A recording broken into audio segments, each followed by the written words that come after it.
오늘은 우리는 교회입니다 21번째 시간으로 사도행전 7장 1절부터 8절까지 말씀을 통해서 내가 내게 보일 땅으로 가라, 내가 내게 보일 땅으로 가라 라는 제목으로 말씀을 나누겠습니다.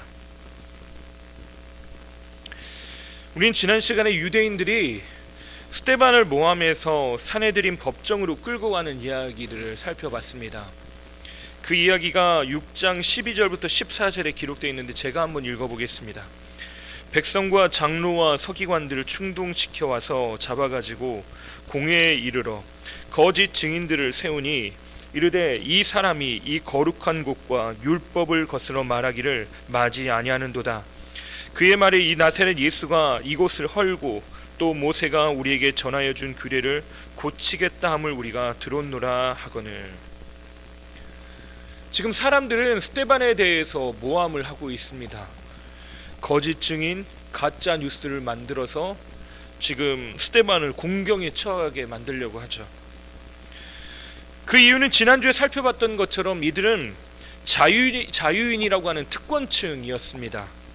그래서 그들은 리버디노 회당이라고 하는 자유인의 회당에 따로 모여서 예배를 드렸죠. 그런데 스데반이 그런 특권층의 심기를 건드렸습니다. 자존심을 상하게 만든 겁니다. 스데반이 하는 말들마다 이들이 무언가 반박할 만한 거리를 찾지 못하게 된 것입니다. 결국 스데반은 종교 지도자들이 예수님을 시기하여 빌미를 잡아 십자가에 못 박았던 것처럼 똑같은 죄목, 똑같은 방법으로 이 스데반을 곤궁에 몰아넣습니다. 베드로와 요한이 예수님에 대해 전했을 때 사람들의 인기와 여론이 베드로와 요한에게 집중되는 것을 싫어해서 그 종교 지도자들이 핍박했던 것 같습니다. 그래서 오늘 말씀에서 사내들인 법정에 끌려온 스데반에게 사내들인 법정 의장인 대제사장이 스데반에게 고발한 것이 사실인지 묻습니다. 그것이 1절 말씀입니다. 제가 읽어보겠습니다. 대제사장이 이르되 이것이 사실이냐, 진짜냐고 묻는 거죠. 이것이 진짜로 너의 인생을 변화시킨 내용이 맞냐? 너가 예수님에 대해서 이야기한 것이 맞냐? 지금 그 이야기를 물었습니다. 근데 이 말은요, 대제사장이 엄청난 실수를 한 겁니다.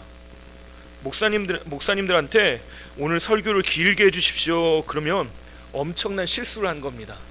근데 여러분은 그렇게 하지도 않으시는데 늘 실수를 하고 계십니다.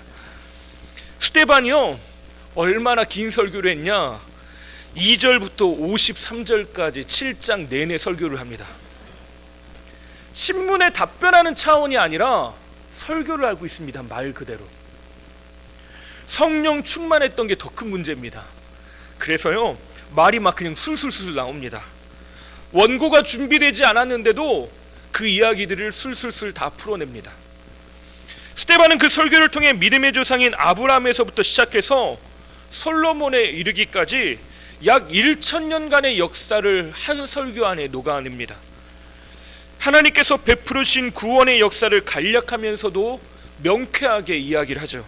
근데 스데반은 본문 10절까지 아브라함, 이삭, 야곱, 요셉, 10절 이후부터는 모세, 아론, 여호수아, 다윗, 솔로몬 9명의 이름을 언급하면서 지금 성전 이야기, 성전 건축에 대한 이야기 때문에, 성전에 대한 이야기 때문에 신문당하는 것을 이 사람들을 예를 들어서 이야기하고 있습니다.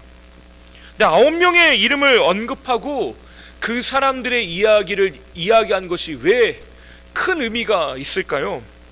분명히 너가 이야기한 것이 사실이라고 물었는데 지금 입을 벌리자마자 아브라함에서 이야기를 시작해서 솔로몬까지 이야기를 하고 있어요. 왜 그럴까 보면 9명 중에 8명은요 예루살렘 성전을 본 적이 없습니다.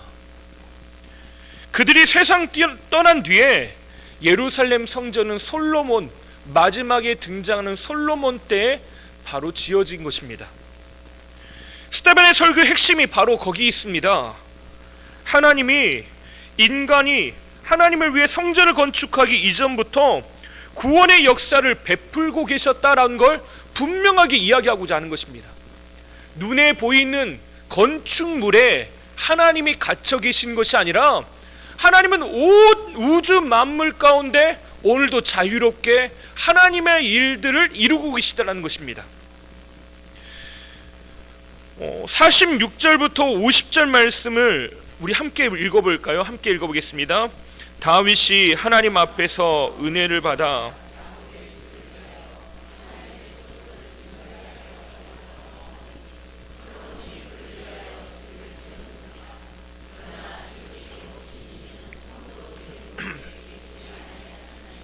선지자가 말한 바 주께서 이르시되 하늘은 나의 보좌요 땅은 나의 발등상이니 너희가 나를 위하여 무슨 집을 짓겠으며 나의 안식할 처소가 어디냐.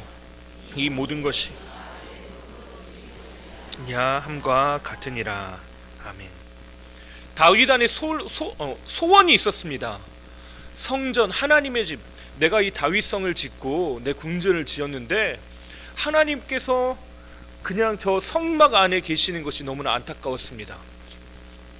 솔로몬을 그래서 다윗이 이 성전을 건축하길 원하시는데 하나님은 솔로몬을 통해서 그 일들을 이루시겠다고 말씀하시죠. 하나님은요, 성전 안에 갇혀 계시겠다고 말씀하신 적이 없습니다.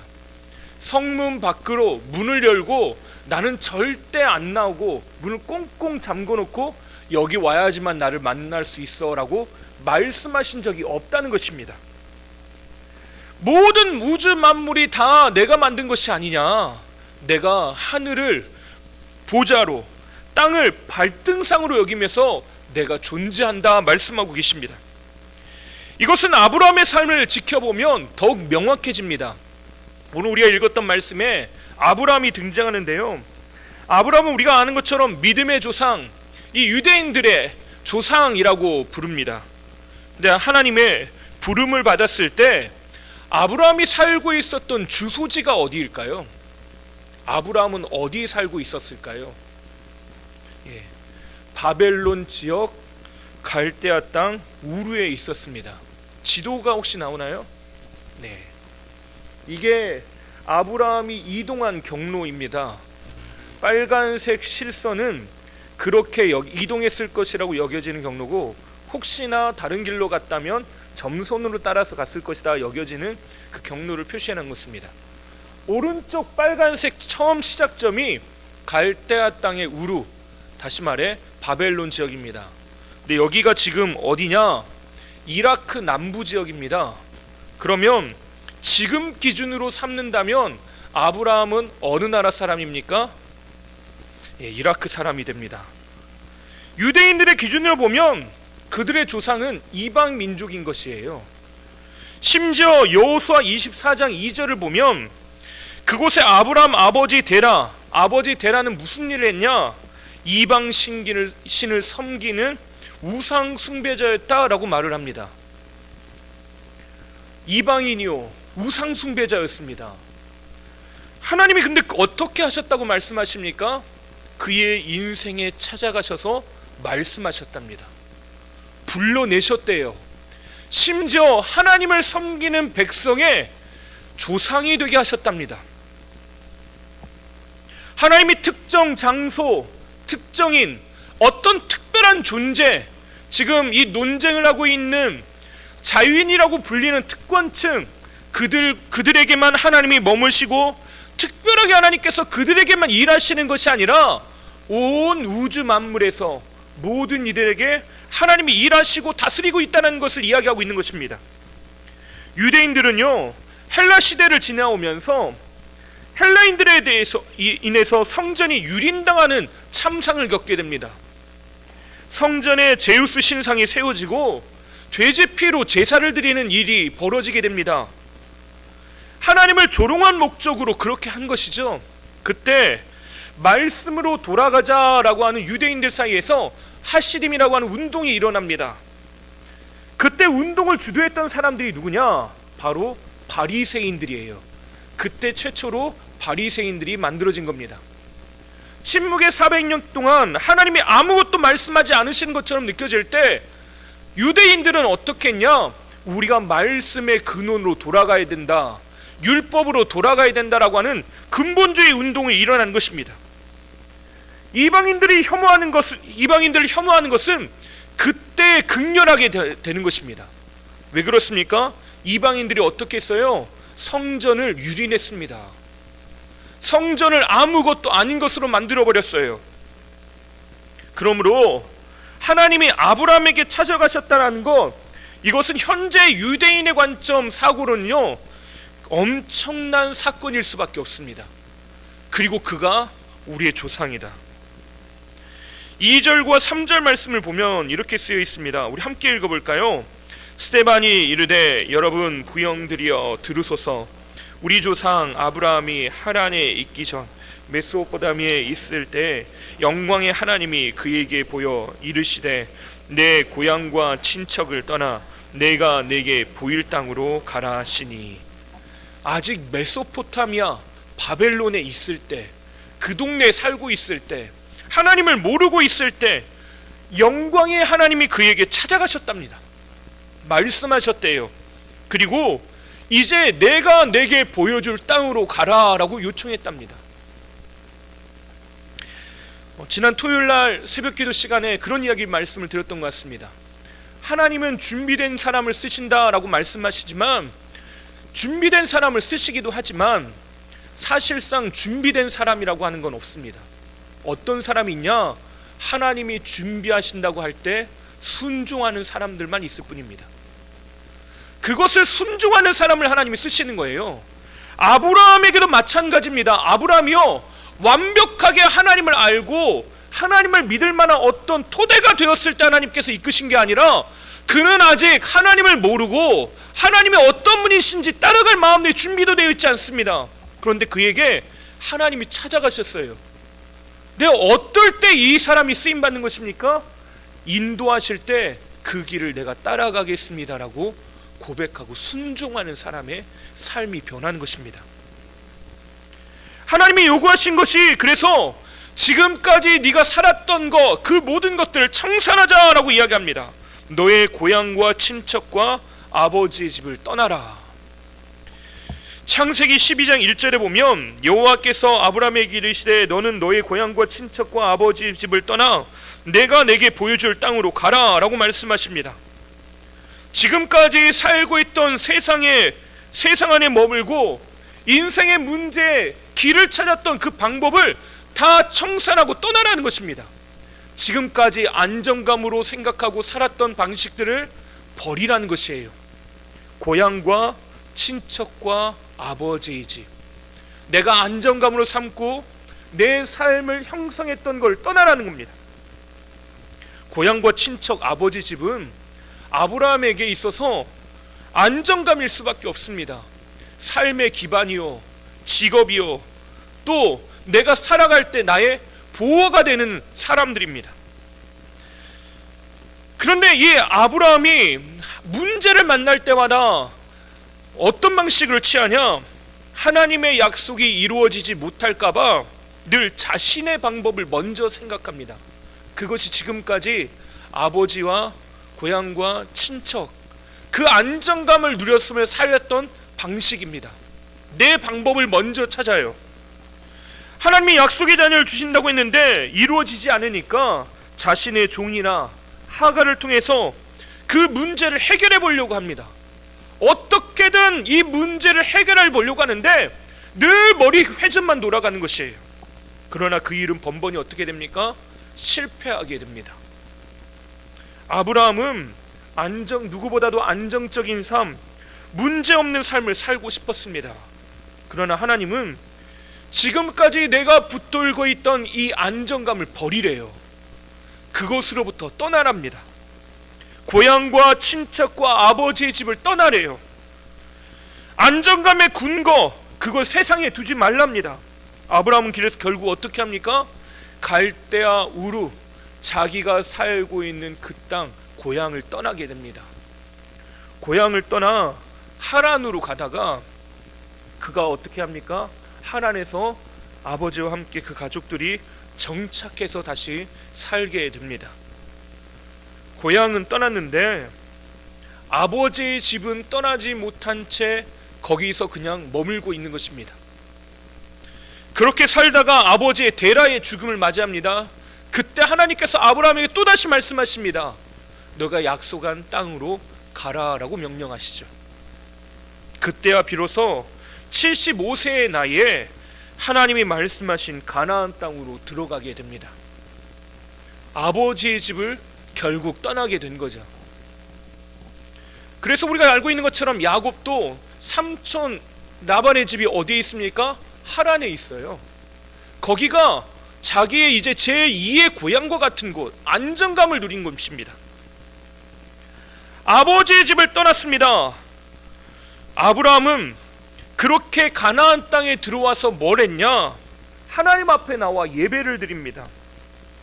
창세기 12장 7절 말씀이 이렇게 쓰여 있습니다. 우리 함께 읽어볼까요? 여호와께서 아브라함에게 나타나 이르시되 주리라 하신지라.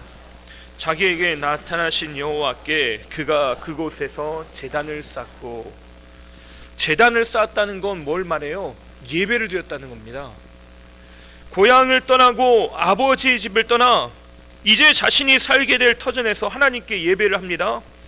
그런데 문제는 내가 하나님께서 약속하신 땅으로 왔는데 거기가 내 땅이 아니라는 게 문제입니다. 여전히 그곳엔 다른 민족이 살고 있어요. 문제없는 삶이 있습니까? 결코 없죠. 세상의 문제들은 넘쳐납니다. 돈 문제, 직장 문제, 건강 문제, 관계 문제, 자녀 문제. 세상의 문제의 연속입니다. 어느 사람이 질문합니다. 나는 요즘 걱정 때문에 밤에 잠을 못 잔다네. 걱정하지 않고 사는 방법이 있는가? 라고 친구에게 묻습니다. 그랬더니 친구가 이렇게 대답합니다. 잘 됐네. 내가 어제 그 사람들을 만나고 왔다네. 그러자 그 친구가 질문했던 사람이 또 이렇게 묻습니다. 나도 그 사람처럼 되고 싶은데 소개시켜 줄 수 있는가? 날 그 사람들에게 데려다 주시오. 어디 있습니까? 그랬더니 이 친구가 대답합니다. 공동묘지라네. 아브라함은요 그렇게 약속하신 가나안 땅으로 들어갑니다. 그런데 이 삶을 살아가는데 바람잘 날이 없어요. 계속 문제입니다. 그가 처음 하나님 앞에 나아가는 방식이 무엇이었습니까? 예배를 드려요. 예배를 드린다는 건 죽음을 경험하는 것입니다. 익숙하고 즐겼던 모든 것을, 재물을 잡을 때 내가 죽는 것을 경험하는 것입니다. 각을 뜨고 불사르고 지금까지 살아왔던 방식들을 내가 다 폐기처분하는 것입니다. 죽는 것이에요. 완전한 죽음을 경험하는 것입니다. 다시 말해, 방금 우스갯소리로 아무 걱정 없는 사람들이 공동묘지에 살고 있는 이유가 뭡니까? 죽었기 때문이죠. 예배 안에서 죽음을 경험하는 사람은요 걱정이 없습니다. 아브라함은 그렇게 예배를 드린 겁니다. 내가 죽는 것이에요. 이전의 삶은 청산하고 하나님만 따라 살겠다고 결단한 것입니다. 부르심을 쫓아 가나안 땅에 왔습니다.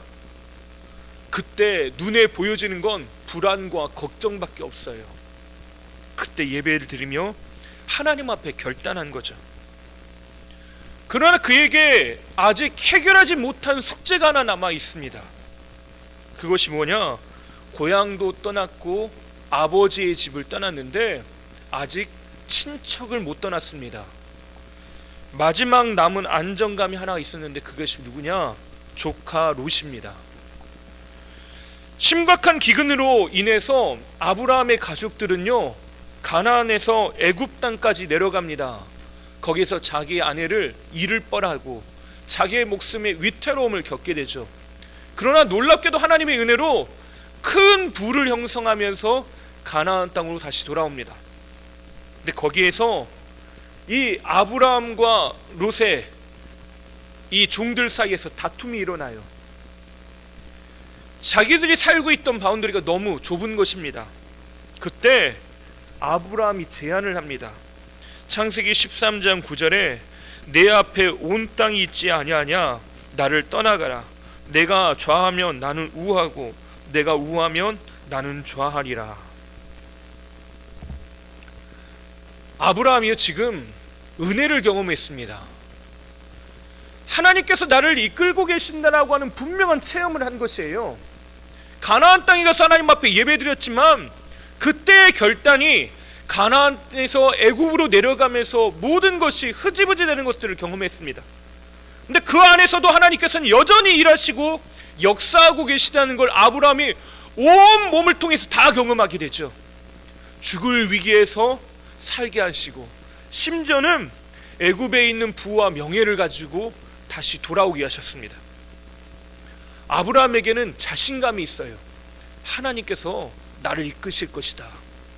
그래서 내가 우하면 나는 좌할 것이고, 내가 좌하면 나는 우할 것이다. 안정감을 내가 하나님께 두겠습니다라고 하고 결단한 것입니다. 그런데 아브라함이요, 이때의 삶을 결론으로 살았으면 좋았을 텐데 그렇지 않죠. 여전히 자기 안에 있는 안정감들, 문제 앞에서 이리저리 방황합니다. 하나님의 약속은 말로 들려지긴 하는데 하나님께서 나타나셔서 그것이 얼마나 귀하고 좋은 것인지 가르쳐 주시긴 하는데 막상 삶으로 맞닥뜨리면요, 그게 안 되더라는 것이죠. 위기와 문제 앞에 봉착하기 전까지는 그래, 내가 주님의 말씀이면 모든 거 다 할 수 있어, 그렇게 살면 되지, 그런 마음의 결단과 이 마음의 충만함이 있습니다. 그런데 삶으로 맞닥뜨리면 어떻게 돼요? 그 위기 앞에서 흔들리기는 자기 자신을 보는 것이에요. 말로 들려는 지는데 눈으로는 안 보여집니다. 아브라함이 생각하기에 믿음으로 하나님이 보여주실 땅으로 나아간다 생각했지만 늘 제자리만 뱅글뱅글 돌고 있는 겁니다. 그런 현실을 5절에 이렇게 이야기합니다. 5절 말씀 함께 읽어볼까요? 그러나 여기서 발붙일 만한 땅도 유업으로 주지 아니하시고 다만 이 땅을 아직 자식도 없는 그와 그의 후손에게 소유로 주신다고 약속하셨습니다. 지금 믿을 만한 근거가 아무것도 없어요. 내가 발붙일 만한 땅도 없답니다. 조금 과장된 말이긴 하죠. 하지만 현실이 그렇습니다. 내가 내 것이라고 주장할 만한 것이 아무것도 없습니다. 내가 앞으로 미래가 하나님께서 이렇게 펼쳐가신다고 하는데 그것을 보장을 받을 만한 근거가 아무것도 없어요. 하나님과 계약서를 쓴 게 없습니다.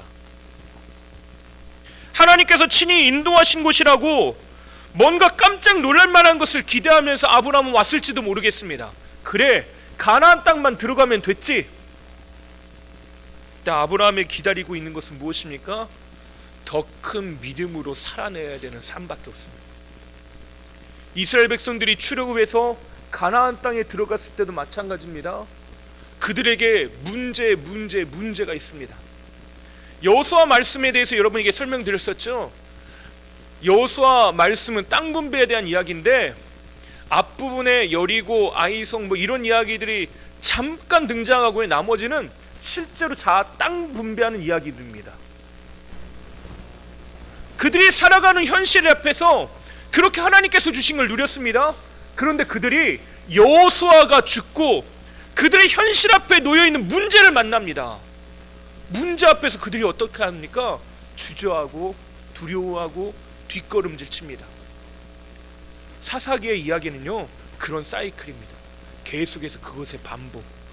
믿음으로 살았다가 낙심했다가, 믿음으로 살았다가 낙심했다가, 계속 뱅글뱅글 돌 뿐입니다. 현실의 문제 앞에서요, 내가 믿음으로 살려고 하는데 여전히 안 되는 것들 뿐이라는 거죠. 이것을 이재철 목사님 책을 보니까요, 뭐라고 설명을 했냐면 현금 대신에 약속어음을 주시는 하나님이라고 표현을 했습니다. 예, 정말 대단한 것 같습니다. 저는 생각하려고 해도 못할 만한 이야기인데 현금 대신에 약속어음을 주신다. 이게 무슨 말인가 봤더니 사람은 하나님께 항상 현금을 요구한답니다. 돈 내놓으시오. 그런데 하나님은요, 돈 대신 뭘 주냐? 약속 어음을 주신답니다. 사람을 치고 이 가슴을 치고 답답할 노릇이죠. 돈을 달라고요. 돈을 준다고 하는 약속이 아니라 실물, 그걸 나한테 달라고요. 이해철 목사님 뭐라고 하냐면, 현금은 거래의 수단에 지나지 않지만 약속어음은 믿음의 관계에서만 유효한 것이다 라고 표현을 했습니다. 상인이 물건을 팔 때 구입자나 인격이나 성실성을 따지지 않고 돈만 지불하면 그냥 물건으로 바꿔줍니다. 하지만 약속어음은 다르죠. 누구나 아무나 약속어음을 주고받지 않습니다. 어음을 발행하는 사람의 신용도와 신뢰도를 믿을 수 있을 때만 어음과 물건을 교환하는 겁니다. 다시 말해, 신뢰 관계가 바탕이 되지 않으면 이런 걸 하지 않는다는 거예요. 하나님의 약속어음은요, 부도날 걱정이 없는 약속어음이라는 거예요. 하나님은 버튼만 누르면 나온 현금이 나오는 비인격적인 현금 지급기가 아니라 우리와 인격적인 관계 안에서 우리의 믿음과 삶을 견고하게 세우시고 온전하게 하시는 사랑하는 자녀가 성장하고 자라길 바라시는 아버지 되신다라고 말하는 것입니다. 그러면 이것을 기다리는 사람, 아는 사람은요, 기다릴 줄 압니다. 하나님의 손에서 빚어질 줄 알아요. 하나님이 다듬으실 때 그것이 고통스러울지라도 그것을 견딜 수 있습니다. 아브라함에 대한 이야기가 바로 전체 이야기가 다 이런 이야기입니다. 아브라함은 믿음의 조상이라고 불리지만요, 사실 그 삶을 내밀하게 쳐다보면 고민 많고 때로는 흔들리고 낙심하기도 하고 때로는 굉장히 비겁하기까지 합니다. 보통의 그냥 남자일 뿐이에요. 노년의 사라가 얼마나 예쁘길래 애굽의 바로에게 자기의 아내를 빼앗기고 자기가 죽을까봐 걱정합니다. 사라가 진짜 예뻤나 봅니다. 아차하면 자신의 생명도 빼앗길 것이라는 불안이 아내를 누이라고 변명하게 만들었습니다. 어떻게 아내를 그럴 수 있습니까? 사랑하는 아내에게 어떻게 그렇게 합니까? 정말로 비겁하고 나쁜 남자인 것 같습니다. 100세가 가까운 나이가 될 때까지 수없는 시도로 자녀를 얻으려고 노력합니다. 그런데 그때마다 하나님은 아니라고 말씀하셔요. 너의 아내 사라에게서 낳을 자녀, 그것이 약속의 자녀다 말씀하시죠. 아브라함이 생각하기에 믿음으로 하나님이 보여주실 땅으로 나아간다고 생각했지만요, 늘 제자리를 맴도는 것 같았던 이유, 그것은 75세의 가나안 땅에 들어가 100세의 아들을 낳을 때까지 그 25년간 하나님은 믿음의 사람, 믿음의 조상이 될 만한 사람으로 다듬으시고 가르치시고 세우셨다는 것입니다. 하나님은 그 과정 안에 넣으셨다는 것이에요. 아브라함은 얼마나 현금 지급기에 가서 얼마나 현금을 찾으려고 노력했겠습니까? 하나님은 아니래요. 내가 너에게 이야기하는 건 너의 삶이 믿음으로 새로워지길 원한다라는 것입니다. 시편 66편 10절부터 12절 말씀 우리 함께 읽어보겠습니다. 하나님이여, 주께서 우리를 시험하시되 우리를 단련하시기를 은을 단련함같이 하셨으며 우리를 끌어 그물에 걸리게 하시며 어려운 짐을 우리 허리에 메어 두셨으며 사람들이 우리 머리를 타고 가게 하셨나이다. 우리가 불과 물을 통과하였더니 주께서 우리를 끌어내사 풍부한 곳에 들이셨나이다. 하나님은 은을 다루는 사람이 은을 녹여내는 것, 불순물을 제거하는 것처럼 하나님께서는 우리의 삶 안에 있던 불순물을 제거하신답니다. 그물은요, 작은 고기는 빠져나가고 먹을 만한 큰 고기를 잡는 게 목적입니다. 우리 안에 있던 탐욕과 이기심은 걸러내시고 하나님께서 온전하게 하시는 것이 목적이래요. 때로는 우리 허리에 무거운 짐과 같은 고난, 삶의 무게를 짊어지고 살아갑니다. 하나님께서는 그 모든 것이 하나님께만 집중하고 하나님만 의지하며 살려로 우리를 그렇게 이끄시는 방법이래요. 대장장이는 풀무불에 달군 새를 찬물에 넣었다 뺐다 하면서 두들깁니다. 이 과정을 통해서 단단한 연장을 만들어요. 하나님은 이 고난과 어려움 가운데 당신의 사람을 만들어 가신다고 스데반은 이야기하고 있는 겁니다. 그 모든 과정이 끝난 결과를 시인은 이렇게 이야기합니다. 주께서 우리를 끌어내사 풍부한 곳에 들이셨나이다. 하나님께서 결국 우리를 인도하시는 결론은 무엇입니까? 하나님의 사람으로 만들어내시겠다는 거예요. 스데반이 아브라함의 이야기를 꺼낸 것이 그러면 분명해집니다. 그 의미가 어떤 것인지. 하나님은 성전 안에 갇혀 계시는 분이 아니라 아브라함에게 찾아가셔서 그의 인생을 세우시고 말씀하셨던 것처럼 동일하게 오늘도 변함없이 그렇게 일하고 계신답니다. 문제 많고 탈도 많고 어려움 가운데 있는 우리에게도 하나님께서는 동일하게 찾아와 역사하신대요. 너희가 말하는 이 성전이 전부인 것 같지만 하나님께서는 오늘 우리를 성전으로 삼으셔서 우리의 인생 가운데 찾아와 주시고 임재하신다고 말씀하고 있는 것입니다. 광야와 같은 삶을 견고하게 단련시키고 하나님께서 세우고 계시다는 것입니다. 그래서 스데반은요, 광야의 삶을 살아가는 우리의 모습을 뭐라고 표현하냐? 광야 교회다라고 표현합니다. 38절 말씀을 함께 읽어보겠습니다.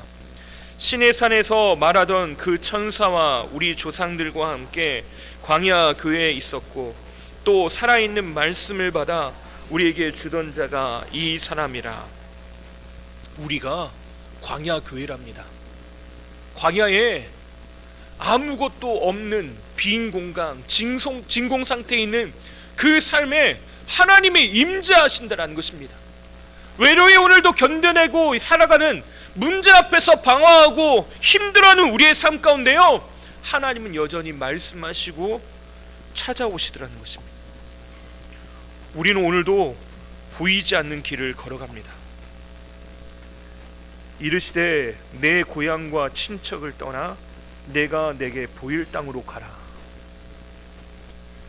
내가 내게 보일 땅으로 가라. 눈앞에 아무것도 보이지 않는 것 같지만 하나님께서 이 길을 인도하시는 건요, 언젠가 이루어질지 모르는 그 미지의 시간들을 보내는 것이 아니라 하나님은요, 오늘 하나하나 내 삶을 다듬어 가시고 견고하게 하시고 하나님의 사람으로 만들어 가시는 시간이더라는 것입니다. 그래서 하나님께서 보여주시는 우리가 아직 가보지 않은 땅, 보이지 않은 땅, 내가 무엇인지 만져보거나 형태가 없는 그 땅, 그 땅으로 가는 것이 불안과 두려움의 길이 아니래요. 문제를 만나고 외로이 홀로 광야에 같은 삶을 살아가고 있을 때 하나님은 그 길에 우리를 홀로 내버려 두지 않으시고 하나님은 함께하고 계시더라는 겁니다. 그 길들 가운데 가르치고 다듬으시고 성장시키십니다. 그러면 우리는 어떻게 해야 됩니까? 내가 너에게 보여줄 땅으로 가라 할 때 듣고 순종함으로 가야 합니다. 앞서 말씀드린 것처럼 완벽히 준비된 사람은 없습니다. 다만 하나님이 준비하실 때 순종하는 사람은 필요한 것이, 하나님이 오늘 우리에게 그것을 요구하시는 겁니다. 하나님이 성장시키시고 다듬으신다고 말씀하실 때 그 과정 안으로 담대히 걸어가는 믿음의 결단들이 필요한 것입니다. 잠언 29장 25절에 이렇게 말씀하십니다. 사람을 두려워하면 올무에 걸리겠거니와 여호와를 의지하는 자는 안전하리라. 하나님만 의지하고 하나님만 바라보라고 말씀하십니다. 하나님을 신뢰함으로 나아갈 때 하나님을 성전에 가둬두려고 했던 종교 지도자들과 유대인들의 그 관점과는 달리 예수님은요, 하나님과 우리의 사이에 있었던 막힌 담을 허시고 하나님께로 가는 길, 사는 길을 열어주셨습니다. 그리고 우리에게 약속하셨어요. 이제 너희는 홀로 버림받은 자가 아니라 너희가 고민하고 문제 앞에서 넘어지고 너희가 아파하고 그것으로 끝나버리는 인생이 아니라 우리를 뭐라고 하셨냐? 복덩어리다 말씀하셨습니다. 그 약속의 말씀을 창세기 12장 2절과 3절 말씀을 우리 함께 읽어보겠습니다. 내가 너로 큰 민족을 이루고 내게 복을 주어 내 이름을 창대하게 하리니 너는 복이 될지라. 너를 축복하는 자에게는 내가 복을 내리고 내가 저주하리니 땅의 모든 족속이 너로 말미암아 복을 얻을 것이라 하신지라. 아멘. 아브라함이 지금 현재 상황만 놓고 보면 복 받을 만한 인생입니까? 복의 근원 될 만한 인생인가요? 아니라는 거예요. 하지만 하나님께서 이끄시는 그 과정 가운데 다듬어지고 순종의 삶을 살아갔더니, 믿음으로 그 길들을 걸어 나갔더니 어떻게 된다고요? 복이 될 것이다. 하나님께서 우리에게 복 주시는 그 복이 바로 너야 라고 말씀하시는 겁니다. 너는 복덩어리야, 내가 너를 복 있는 사람으로 만들 거야 라고 하나님께서 말씀하셨다는 거죠. 그럼 우리 옆에 있는 분에게 함께 고백해 볼까요? 당신은 복덩어리십니다. 아멘. 한 분 한 분은 복덩어리신 줄 믿습니다. 하나님께서 빛이 있을지어다 어둠과 공허와 흑암 가운데 있을 때, 혼돈 가운데 있을 때 하나님은요 어떤 조건이 완성됐기 때문에 빛이 만들어져라 라고 말씀하지 않으셨습니다. 어떤 물리적 조건들이 완성이 되고 만들어졌을 때 빛이 생겨난 게 아니에요. 하나님이 말씀하시니까 빛이 만들어집니다. 우리 인생도 마찬가지라는 겁니다. 주님께서 내가 너로 큰 민족을 이룰 것이야 라고 하는 그 말씀, 그 약속을 믿음으로 반응했더니 어떤 결과가 났습니까? 지금 그들이 핍박하는, 스데반을 핍박하고 있는 유대인들조차도 아브라함을 믿음의 조상이라고 고백하게 만드셨어요. 때로는 우리의 삶이 고장난 것 같고 심각한 오류가 발생한 것처럼 느낄 때가 있습니다. 그러나 하나님은 분명하게 우리에게 당신의 선하심을 채우시겠다고 약속하셔요. 하늘을 걷는 남자라고 하는 영화가 있습니다. 이 영화의 주인공은 펠리페 페틴인데 프랑스 고개사 출신으로 1976년 미국 뉴욕의 월드 트레이드 센터 양쪽 꼭대기에 밧줄을 메어서 8번을 오갔던 실존 인물이고, 그와 관련된 것을 영화로 만든 것이 방금 하늘을 걷는 남자라는 영화입니다. 412m의 높이에서 42m의 길이, 폭이 2cm 안 되는 그 줄을 아무것도 의지 않고 걸어가는 그 일들을 진행한 것입니다. 이 주인공이 두려움 속에 이 일을 시도를 하기 전에 여자친구에게 자신의 두려움을 이야기합니다. 확신이 안 서, 줄에 서면 한 발짝도 못 될 것 같아. 그때 여자친구가 이렇게 격려하며 말합니다. 발 아래 말고 앞을 똑똑히 주목하면서 봐. 그러면 길이 보일 거야. 그 말에 힘입어 412m의 고공, 그 두려움이 주는 그 길을 이 고개사가 지나고 미션에 성공했습니다. 우리의 인생도 그렇죠. 하나님께서 분명히 말씀하십니다. 내가 너를 복의 근원 삼을 것이다. 복이 되게 할 것이다.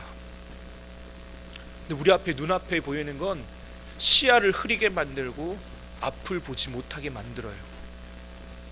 근데 이 여자친구가 했던 말을 여러분 기억하십시오. 발 아래 말고 앞을 똑똑히 주목해서 봐. 그러면 길이 보일 거야. 보이지 않는 길을 우리는 걸어갑니다. 보여지지 않은 땅, 하나님께서 보여주실 땅으로 우리는 걸어갑니다. 우리의 앞에 인생의 문제는 산 넘어 산이에요.